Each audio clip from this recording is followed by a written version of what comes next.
I apologize. But yeah, moving on to Keanu Reeves and his Berserker live action film, which is going to be dropping on Netflix at some point. He has shown interest in wanting to obviously essentially make his directorial debut with this film, as he's shown interest in wanting to not just star in the movie, which he'll be playing the lead role of the Berserker, but he also wants to direct the film. So outside of producing it, probably going to help out writing it, starring in it, is the Renaissance. Well, have you guys read Berserker yet at all, or no? Not yet, no. No, not at all. But I know it's very popular. It's I don't know how. Okay, but it's interesting. Okay. I'll be honest. If you like action sequences and everything like that, art and all that kind of stuff, this is a great book. This book is nonstop, like freaking John Wick times Matrix, and like so there you go. That's why it's popular. That's why. Probably and it's one of the easiest reads that you could ever have, except for like maybe so far 3 issues, and it's only a 12 issue run right now. We're on issue 11, I want to say. No, issue 10 or 11. And you should be on 10 at the moment, most likely, because I want to say if we're probably both right. Like it's coming up, but I just found out it's ending at 12.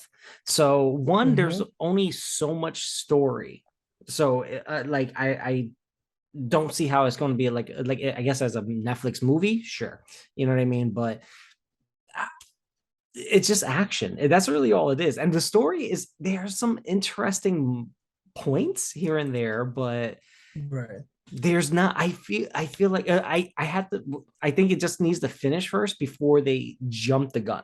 That's all I'm worried about, because I'm like, I feel like I'm going to have a disappointing ending for these 12 issues. Again, fan of Keanu. I love him and everything. Matt Kent is co-writing it with him, so on the comics. So I wouldn't be surprised he brings him in for the Netflix stuff, but I feel like there's just not enough to really say like, this is even worth a Netflix film yet. Like, it's maybe Netflix just wants their own John Wick movie. Yeah, I mean, what was the movie with I think it was Charlize Theron, where she's like Old Guard. The Old Guard. That was that was fun. It definitely skimped on the story. I enjoyed it. It did nothing for me, unfortunately. I know it did numbers. I didn't get a chance to watch it yet, but I enjoyed it. It was a lot. It was focused more on action than story. It had some good teases of some like lore. Especially with one of the characters that is talked about but not shown, until like the very, very, very end. Right. And that it kind of leaves off on a tease there. So there's definitely interesting lore. Probably should have focused a little bit more on the story. If there's another one, hopefully it dives in a little bit more. But it did well, and it really, Ozzy was saying, it did nothing for him.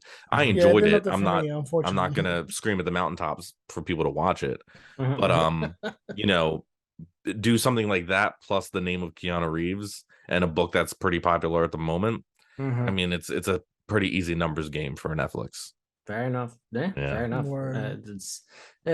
The covers are gorgeous, I'll tell you that much. Like, especially when they do the metallic covers and all that kind of stuff. Like, I'm like, I'll pay the extra $1 for it. I was like, fuck it. I was like, these are dope.